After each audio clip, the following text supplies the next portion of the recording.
Hello and welcome back. In this video we'll carry on with Chapter 4 on exponential functions and logarithms. This section focuses specifically on equations that have exponentials and logarithms. So the first type of equation that we'll look at are equations that have exponentials that have the same base. So if we have b to the m is equal to b to the n, the only way that b to the m and b to the n can be equal is if they have the same exponent, is if m is equal to n.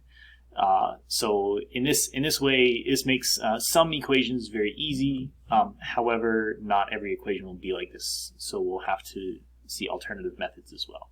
So for the moment, let's look at some of the following. We've got 5 to the 3x minus 6 is equal to 125.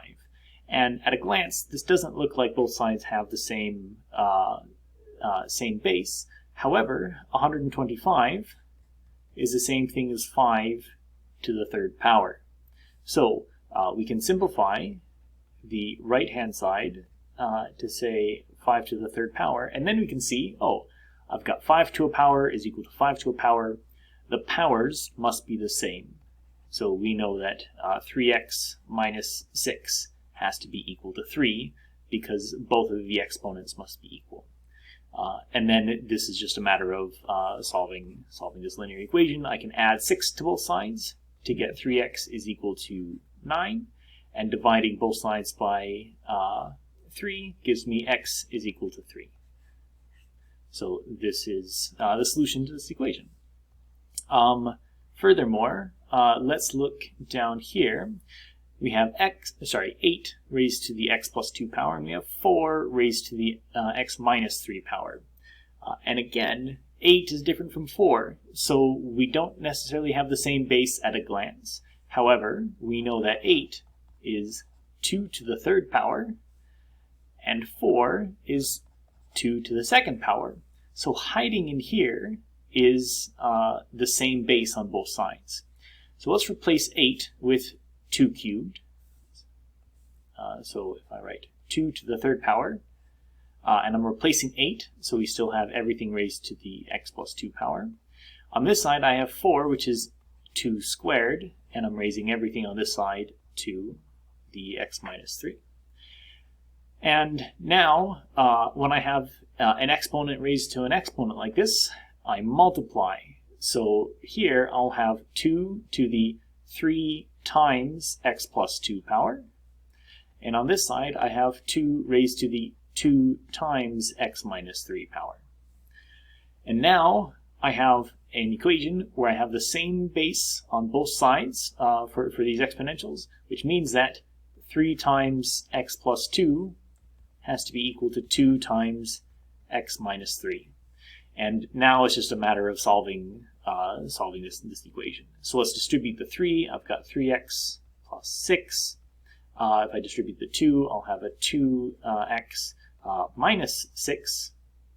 I will subtract 6 from both sides, and I'll also subtract 2x from both sides. So these guys cancel, 3x minus 2x is just x. And on this side, negative 6 minus 6 is negative 12. So there is our solution. Now,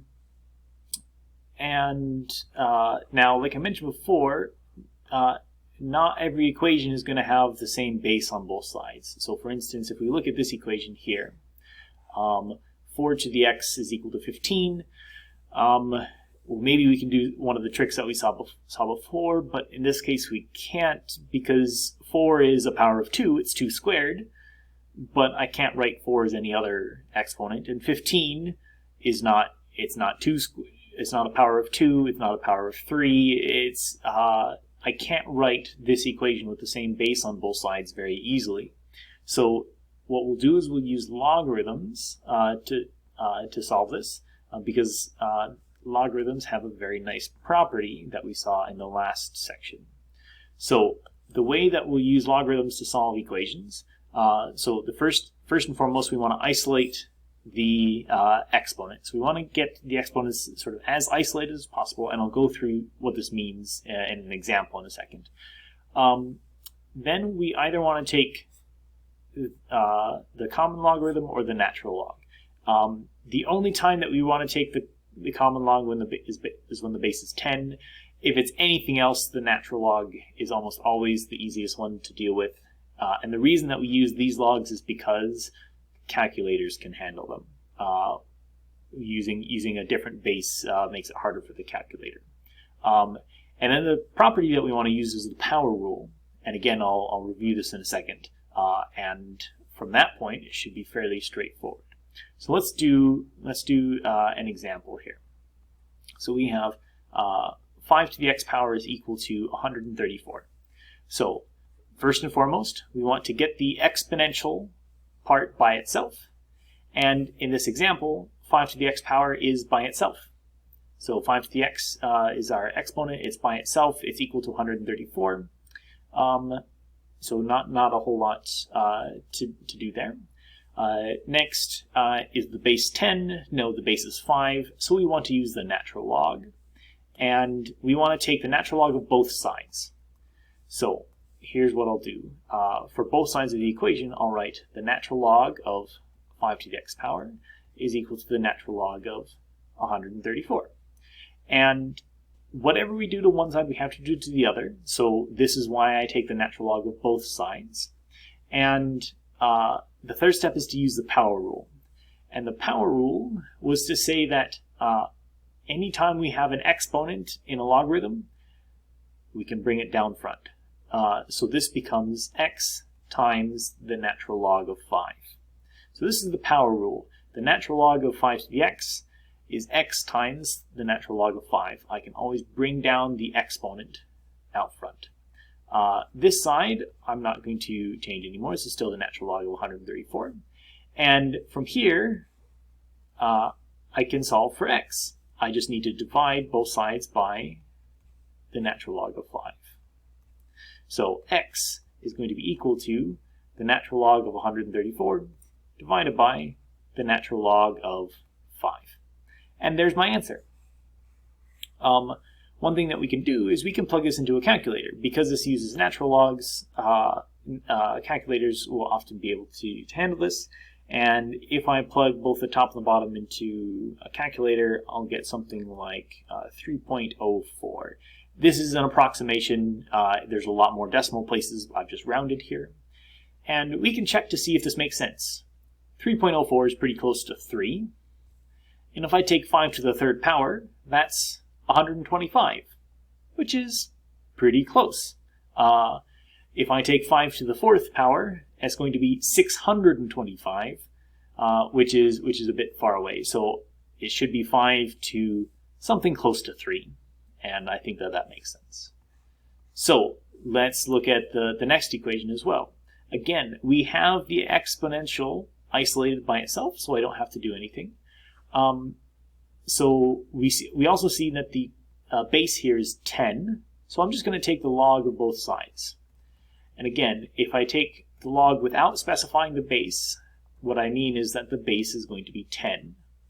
And then furthermore, we can use the power rule. So again, log of 10 to the x is x times the log of 10. And here, there's again another nice thing going on here. We have the log of 10, and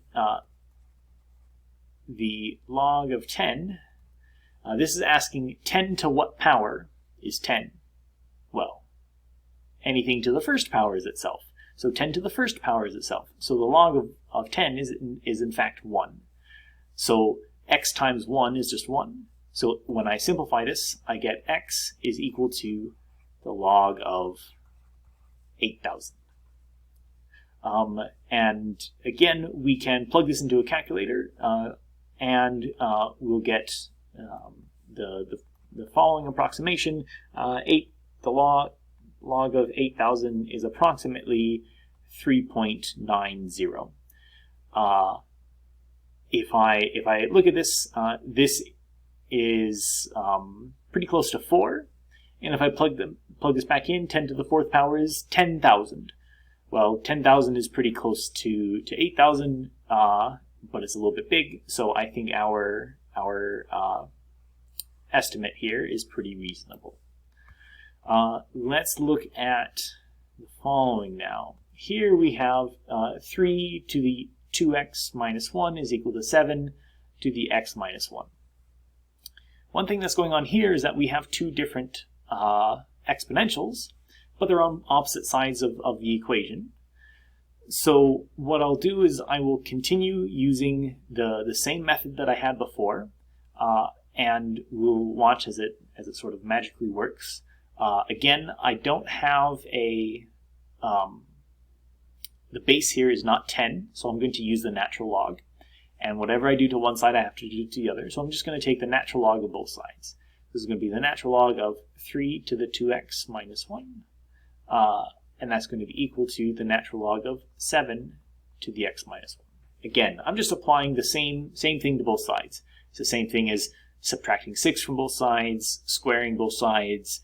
As long as I do the same thing, everything should work out. So again, I can use the power rule. So up here I have an exponent, which is 2x minus 1. And I'll take that times the natural log of 3. Again, this exponent here, I can just pull out front using the power rule.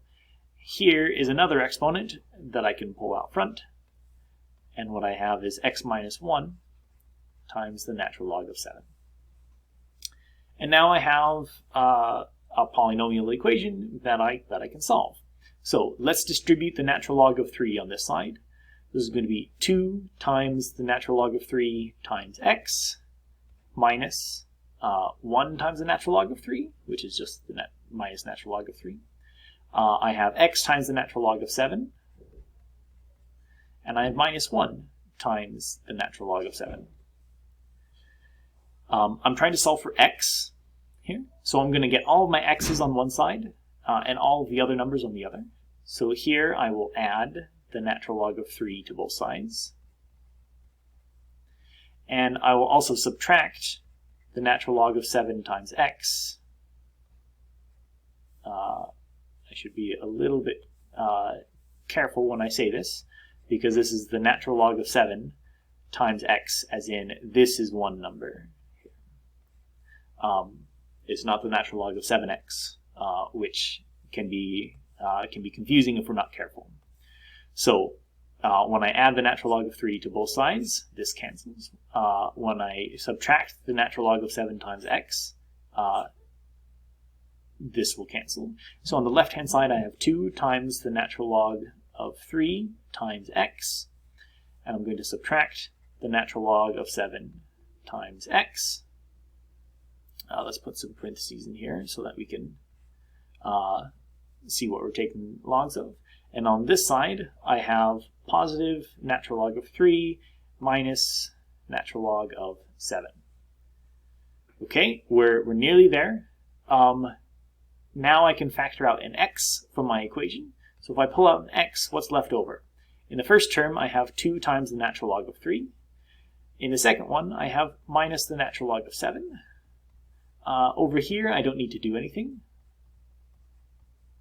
And now I get to divide both sides by this number.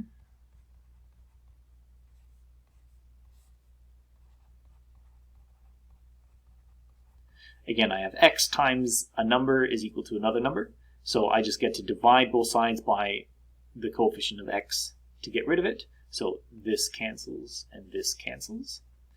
So what I'm left with, my final answer, is x is going to be equal to the natural log of 3 minus the natural log of 7 over 2 times the natural log of 3 minus the natural log of 7. This is a lot of work for something that doesn't look super nice, but again, we can plug this into a calculator or even Google, and it will tell us that this is approximately negative 3.37. So there you have some examples of solving exponential equations.